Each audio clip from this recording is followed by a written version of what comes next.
మా పాత్రికేయులందరికీ ధన్యవాదాలు. ఈరోజు మీరు రాష్ట్రంలో చూస్తుంటే దేశంలో ఏ రాష్ట్రంలో లేని విధంగా ఒక పక్క అభివృద్ధి, అదేవిధంగా మరో పక్క సంక్షేమం. దేశంలోని ఏ రాష్ట్రంలో కూడా 4,000 రూపాయలు, అదేవిధంగా 6,000 రూపాయలు దివ్యాంగులకు కానీ ఇటువంటి పెన్షన్ ఇచ్చేటువంటి పరిస్థితి లేదు. అయినప్పటికీ ఈ రోజున రాష్ట్రం ఆర్థిక ఇబ్బందుల్లో ఉన్న అత్యధికంగా పక్క రాష్ట్రమైనటువంటి తెలంగాణలో 2,000 ఇస్తా ఉన్నారు. వేరే రాష్ట్రాల్లో నాకు తెలిసినటువంటి అత్యంత పెన్షన్ ఇచ్చేటువంటి రాష్ట్రాల్లో 1,200 రూపాయలు ఇస్తా ఉన్నారు. కొన్ని రాష్ట్రాల్లో అయితే ఇప్పటికీ కూడా 200, 500 రూపాయలు పెన్షన్ ఇచ్చేటువంటి పరిస్థితి.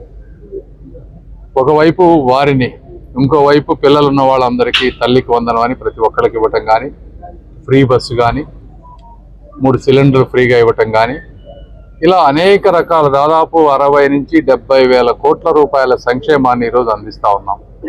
అదేవిధంగా ఎక్కడా లేని విధంగా ఈ రోజున అనేక అభివృద్ధి కార్యక్రమాలు, రైతులకు విషయం వచ్చేటప్పటికి ఒక పోలవరం కానీ, ఒక హంద్రీనీవా కానీ, ఒక వెలిగొండ ప్రాజెక్ట్ కానీ, ఒక గుంటూరు ఛానల్ కానీ అనేక రకాలైన విధంగా రైతులను ఆదుకుంటా ఉన్నారు. ఇలా అదేవిధంగా డ్వాక్రా మహిళలను ఆదుకుంటా ఉన్నారు.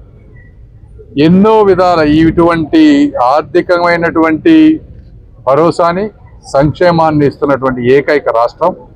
అయినప్పటికీ ఒకసారి కొంతమంది ప్రజలకి 4,000 రిపీటెడ్గా తీసుకోవడంతో అది కామన్ అయిపోతుంది తప్పించి వాళ్ళకి అందులో వెనకుండేటువంటి కష్టం చాలామంది తెలియదు. కాబట్టి అలాంటి వాళ్ళ యాస్పిరేషన్స్ ఏమున్నాయి, వీటిల్లో ఇంకెక్కడన్నా లోపాలు ఉన్నాయా, ఇవన్నీ క్షేత్రస్థాయిలో ఇంటికి వెళ్ళి వాళ్ళతో మమేకమైనప్పుడు మాత్రమే నాయకులకు కూడా ప్రజల జీవన విధానం అర్థమవుతుంది. మేము ఇచ్చే వాళ్ళకి వెళ్తున్నాయా లేదా అర్థమవుతుంది. కాబట్టి ఈ రోజున దాదాపు 150 ఇళ్లకు పైగా ఈరోజు తిరిగాం. అనేక ప్రాంతాల్లో నేను కూడా తిరుగుతూ ఉన్నాను. మాకు క్షేత్రస్థాయి వాస్తవాలు తెలుస్తూ ఉన్నాయి. మెజారిటీ ప్రజలు సంతృప్తిగా ఉన్నారు. అక్కడక్కడ కొంతమంది కొత్త పెన్షన్లు కావాల్సిన వాళ్ళు, అక్కడక్కడ ఇళ్ళు కావాల్సిన వాళ్ళు ఉన్నారు. వీళ్ళన్నీ నోట్ చేసుకుంటున్నాం. నోట్ చేసుకొని మా గౌరవ ముఖ్యమంత్రి శ్రీ నారా చంద్రబాబు నాయుడు గారికి ప్రజల ఆకాంక్షలను తెలియజేస్తూ ఇంకా మంచిగా పాలన ముందుకు వెళ్లే విధంగా ప్రయత్నిస్తామని, అదేవిధంగా ఈ ప్రాంత తెలుగుదేశం పార్టీ కూటమి నాయకులందరూ కూడా అపూర్వ స్వాగతం ఇచ్చారు. వారందరికీ, అదేవిధంగా మా ఆలపాటి రాజేంద్ర ప్రసాద్ గారికి మనస్ఫూర్తిగా ధన్యవాదాలు తెలుపుకుంటూ సెలవు తీసుకుంటున్నాను. Thank you.